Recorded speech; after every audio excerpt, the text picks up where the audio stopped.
नीलतनो कमलायतलोचन लोकपते विजयी भव वेङ्कटशैलपते कमलाकुचूचुक कुङ्कुमतो नियतारुणिरातुल नीलतनो कमलायतलोचन लोकपते विजयी भव वेङ्कटशैलपते चतुर्मुख षण्मुख चक्रमुख शरणागत वत्सल सारनिधे परिपालय वांसलतैलपते अतिवेगतया तव दुर्विषहैयनुवेल कृतप्रपराधनते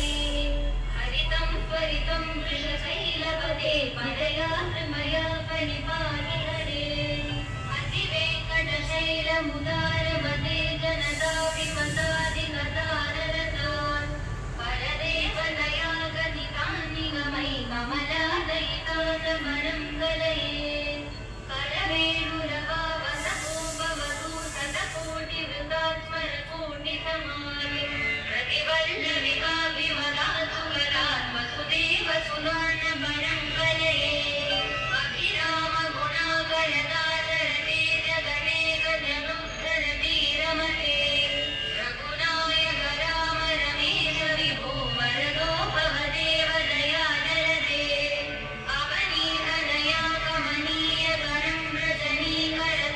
रजनीकरचारुमुखाम्बुरुहं रजनीरजराज नमोमि गिरं महनीयमहं रघुराममये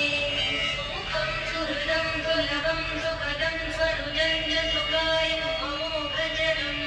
अपहाय रघुत्वमन्यमहं नत कञ्चन कञ्चन जातु भजे प्रिया वेङ्कटेशं ननाथो ननाथ सखा वेङ्कटेशं स्मरामि स्मरामि हरे वेङ्कटेश प्रसीद प्रसीद प्रियं वेङ्कटेश प्रयच्छ प्रयच्छ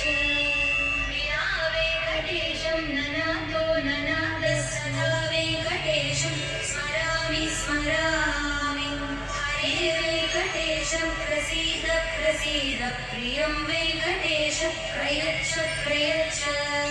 अहं दूरतस्ते पदाम्भोजयुग्मप्रणामे जयागत्य सेवां करोमि सकृत्सेवया नित्यसेवाफलं त्वं प्रयच्छ प्रयच्छ प्रभो वेङ्कटेश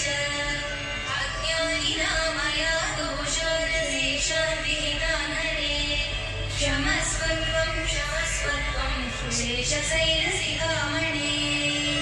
अज्ञानिना मया दोषानशेषान् विहितान् हरे क्षमस्व त्वं